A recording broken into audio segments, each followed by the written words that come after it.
The hotel hallway was dead silent at 2 a.m.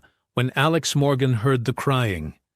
He froze mid-step, his janitor's cartwheels squeaking to a halt on the marble floor.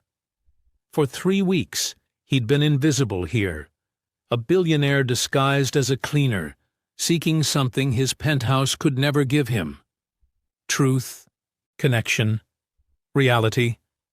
But tonight, that soft, broken sobbing shattered his carefully constructed anonymity. Around the corner, Emily Carter sat crumpled against the wall, still wearing her cleaning uniform, face buried in her hands. Her phone lay beside her, screen shattered into a spiderweb of cracks.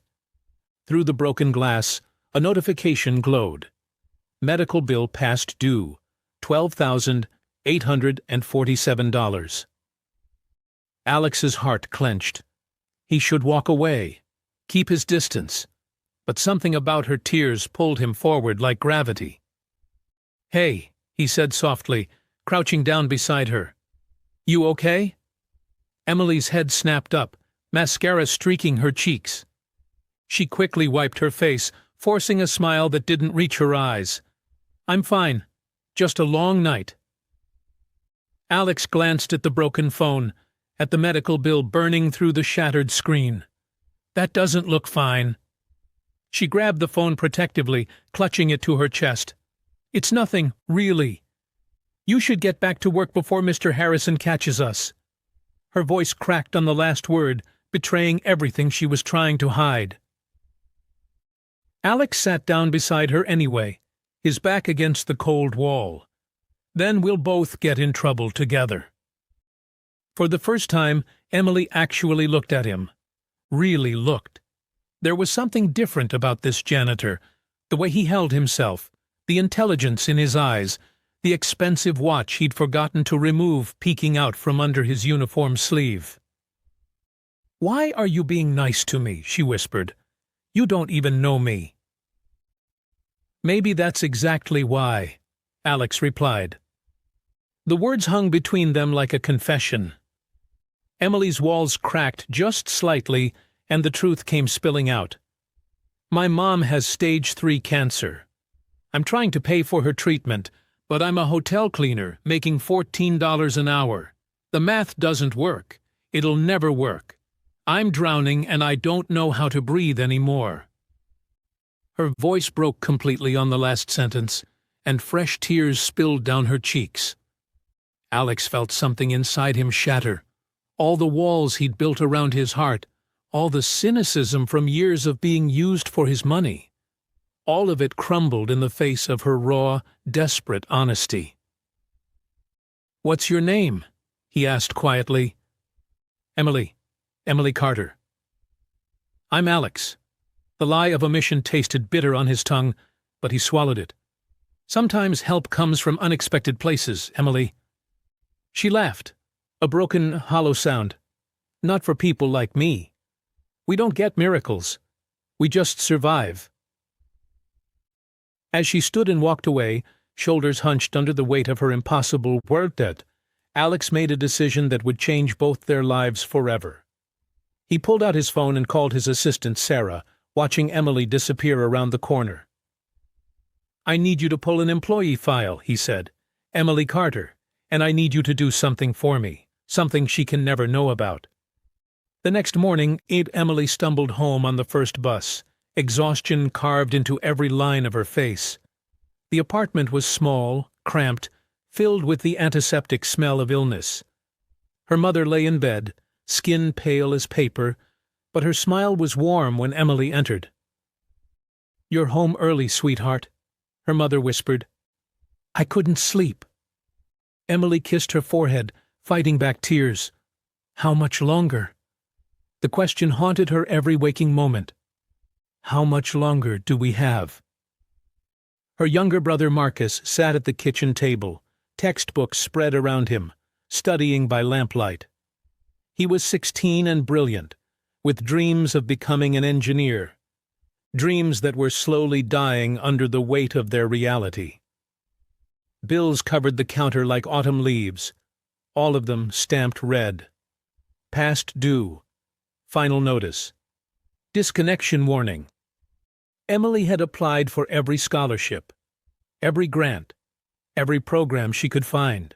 Rejected. Every single time. The world had a way of keeping people like her exactly where they were. She collapsed on the couch with her laptop, researching nursing schools for the 1,000th time. $40,000 for a 2-year program. It might as well have been $40 million. But nursing was her dream. To help people like her mother. To be the kind of person who brought hope instead of just surviving in its absence. Meanwhile, 30 floors above, Alex shed his janitor disguise in his penthouse suite. Sarah sat waiting with her laptop, her expression disapproving. "You're getting too involved," she warned. "I met someone tonight," Alex said, staring out at the city lights. "Someone real." "That's the point of this experiment, isn't it? To see how regular people live?" "It's not an experiment anymore." He pulled up Emily's employee file, reading every detail. Single mother at 28. Supporting her sick mother and teenage brother. Applied for the company scholarship program twice. Denied both times due to overwhelming applicant volume.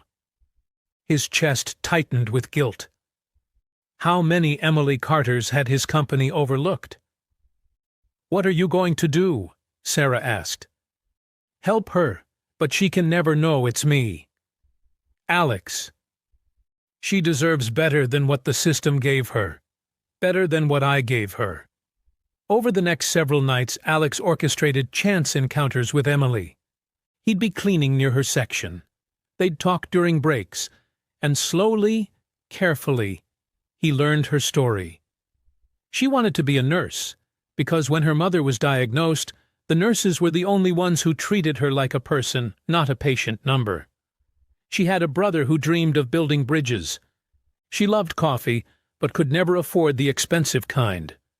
She read romance novels during her lunch breaks, because they let her believe in happy endings. And with every conversation, Alex fell deeper into dangerous territory. Not love, not yet, but something more terrifying. Respect. Admiration. A bone-deep recognition that this woman, with nothing, had more courage in her smallest finger than he'd ever possessed with all his billions. "Can I ask you something?" he said one night, both of them sitting on the hotel roof during their break. "Why nursing school specifically?" Emily looked out at the city, her expression distant. When you watch someone you love suffer, and you can't do anything to help them, it breaks something inside you. The nurses who care for my mom, they can't cure her, but they make her feel human. They make her feel seen. I want to be that for someone else. I want to matter." "You already matter," Alex said quietly. She turned to him, eyes glistening. "You don't know me well enough to say that." "I know enough." 3 days later, Emily stood in her tiny apartment, hands shaking as she held an official letter. She read it once, twice, 3 times. The words refused to make sense. "Dear Miss Carter, congratulations. You have been selected for the Grand Meridian Foundation Emergency Scholarship Grant, $40,000 toward your nursing education, awarded based on your demonstrated character, perseverance, and commitment to serving others." The letter fell from her hands. Her mother looked up from the couch concerned. "Emily, what is it?" "I got a scholarship," Emily whispered. Then louder, voice breaking. "I got a scholarship, full tuition. Mom, I'm going to nursing school." She called the number immediately, convinced it was a mistake, a cruel joke, something too good to be true.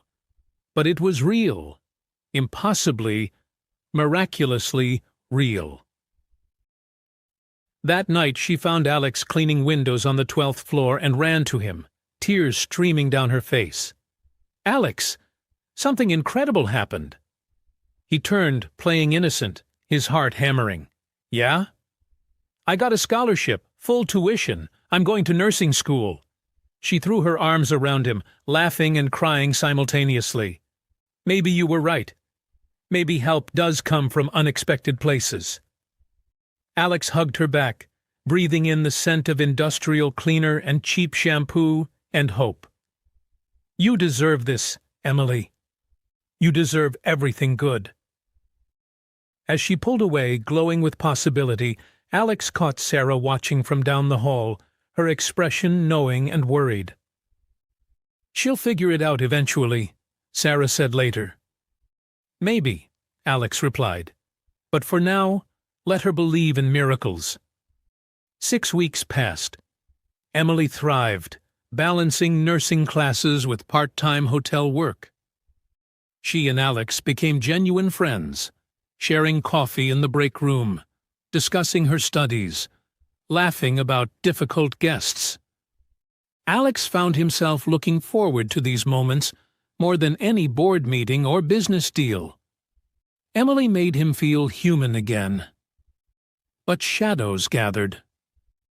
Brenda. Another cleaner cornered Emily in the locker room one afternoon, eyes hard with jealousy. Must be nice, getting scholarships while the rest of us scrape by. I applied like everyone else, Emily said defensively. Right. And your janitor friend has nothing to do with it? I see how he looks at you. Men like that always want something in return. The words planted seeds of doubt that Emily tried desperately to ignore. But they grew anyway, roots digging into her thoughts late at night.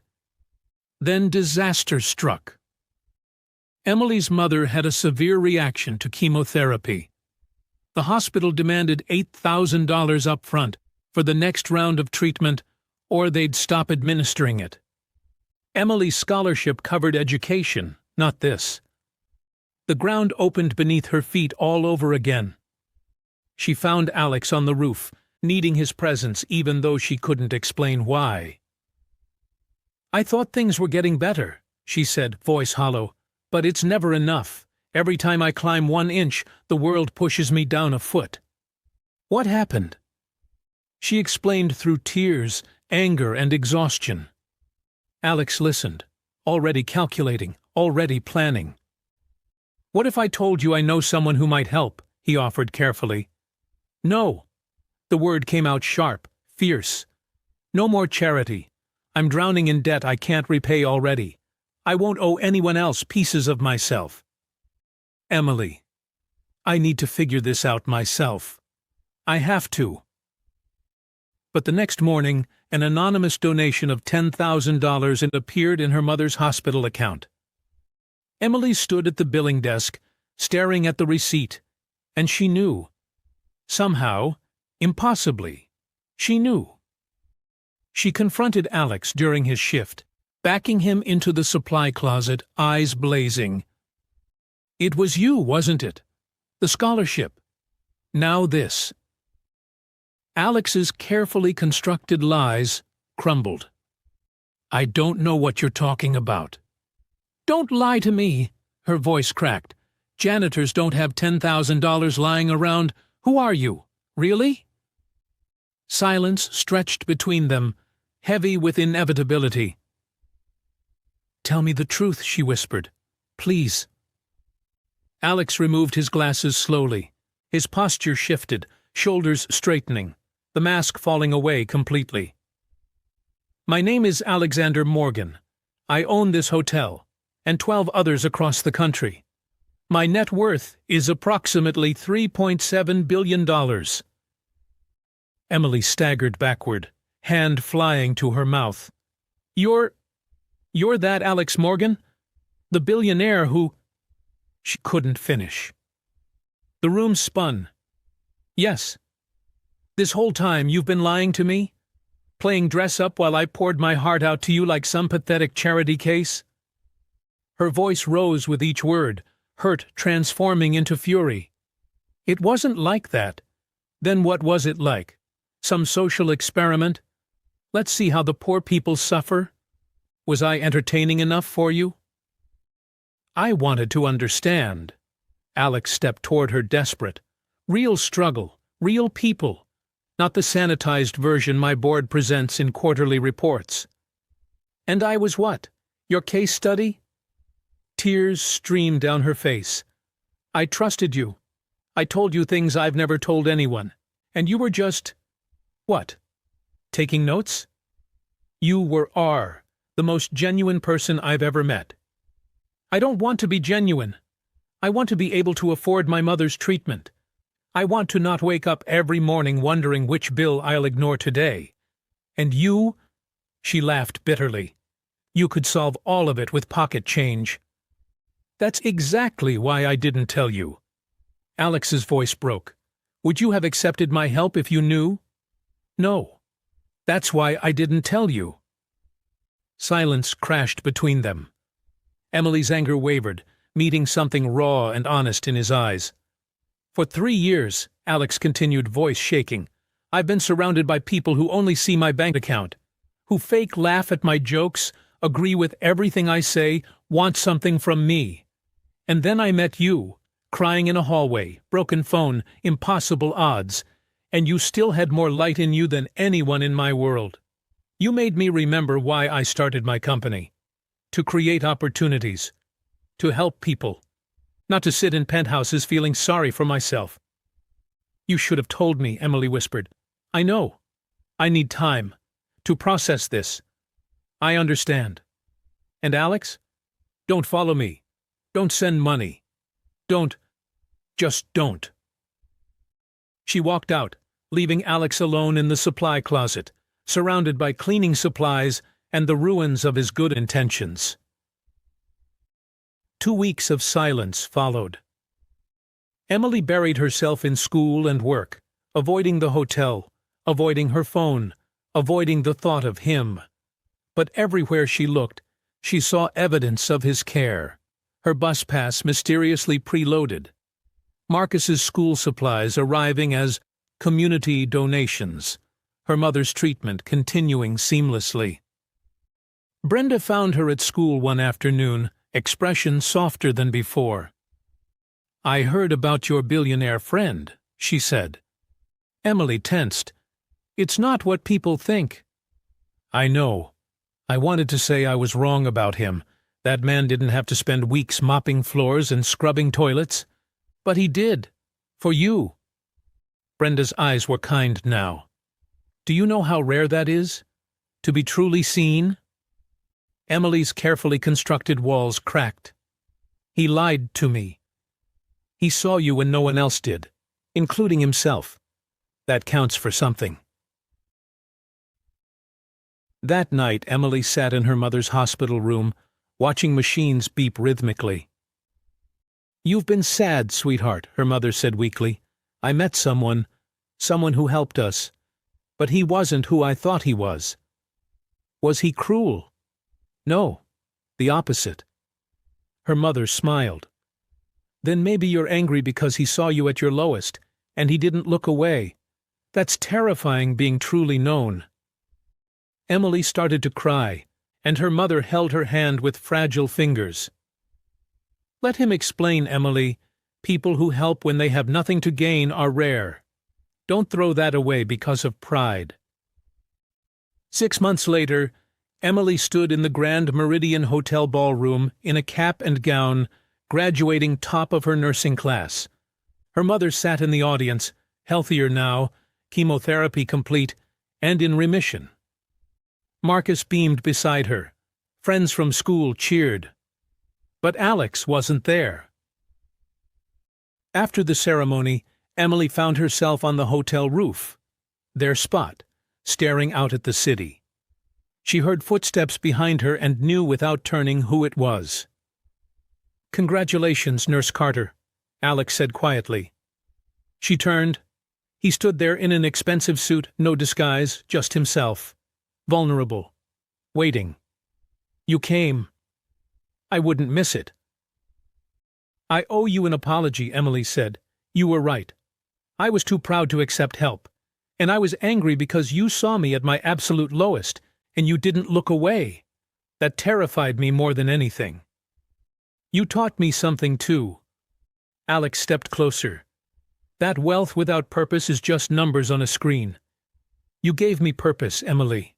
You reminded me why any of it matters. So what now? Her voice was barely a whisper. You go back to your penthouse. I start my nursing job, and we pretend this never happened? Or we build something together. His eyes held hope and fear in equal measure. I'm starting a foundation. Real investment in people like you. Not handouts, but partnerships. Scholarships with mentorship. Career opportunities with dignity. I want you to help me run it. As partners. Equals. Alex, I just graduated. I'm not qualified. You're the most qualified person I know. You understand struggle. You understand hope. You understand what people need when the world forgets them. That's what this needs. Emily studied his face, seeing past the billionaire to the man who'd sat up with her on a hallway floor at 2 a.m. The man who'd mopped floors just to understand her world. The man who'd seen her, truly seen her, and stayed. She extended her hand. Partners. Equals. Alex shook it, smiling through tears. Partners. 1 year later, Emily worked at a community health clinic funded by the Morgan Carter Foundation. Former hotel workers now attended college on full scholarships. Her mother volunteered at the foundation, healthy and laughing. Marcus had received a full ride to study engineering. Alex and Emily reviewed scholarship applications together every week, changing lives, creating opportunities, building something that mattered. They stood in that same 12th floor hallway one evening remembering. You know what's funny? Emily said. A year ago, I was sitting right here, convinced my life was over. And now? Now I know that sometimes the person who changes your life shows up with a mop and a kind word. Alex smiled. And sometimes the person who saves your life is crying in a hallway at 2 a.m., reminding you what it means to be human. They looked at each other. Two people who'd found purpose in unexpected places, who'd learned that real wealth isn't measured in dollars but in the lives you touch, the hope you create, and the courage to see someone truly and love it anyway. The hotel hummed around them, full of stories yet to unfold, miracles yet to happen, and two people who finally understood that help comes from the most unexpected places when you're brave enough to accept it.